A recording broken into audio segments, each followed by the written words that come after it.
নরসিংদীর ঘোড়াশাল তাপবিদ্যুৎ কেন্দ্রের তৃতীয় ইউনিট রিপাওয়ারিং প্রকল্পে ৩টি বিলাসবহুল পাজেরো জিপের হদিস না পাওয়া এবং কোটি কোটি টাকার আর্থিক ও প্রশাসনিক অনিয়মের এক ভয়াবহ চিত্র উঠে এসেছে আইএমইডির নিবিড় পরিবীক্ষণ ও সরকারি অডিট প্রতিবেদনে।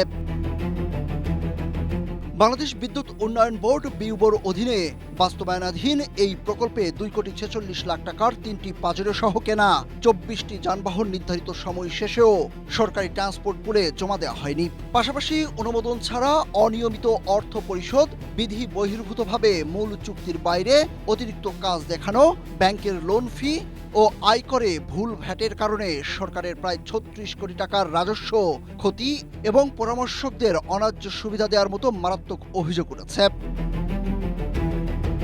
বাংলা কিউআর যেখানে নগদ পেমেন্ট সেখানে।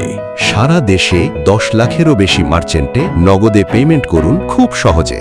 2015 সালে শুরু হওয়া 2,519 কোটি টাকার এই প্রকল্পের মেয়াদ 2017 সালে শেষ হওয়ার কথা থাকলেও 9 বার প্রকল্প পরিচালক পরিবর্তন, সিদ্ধান্তহীনতা এবং আন্তর্জাতিক আইনি জটিলতায় যন্ত্রাংশ বাজেয়াপ্ত থাকার কারণে দফায় দফায় সময় বেড়ে ঠেকেছে 2026 সালের অক্টোবর পর্যন্ত। একই সাথে ব্যয় বেড়ে দাঁড়িয়েছে 2,954 কোটি টাকায়। সময় মতো কাজ শেষ না হওয়া ও দীর্ঘ 5 বছর উৎপাদন বন্ধ থাকায় প্রতিবছর রাষ্ট্র প্রায় 115 কোটি 84 লাখ টাকা ক্ষতির মুখে পড়ছে।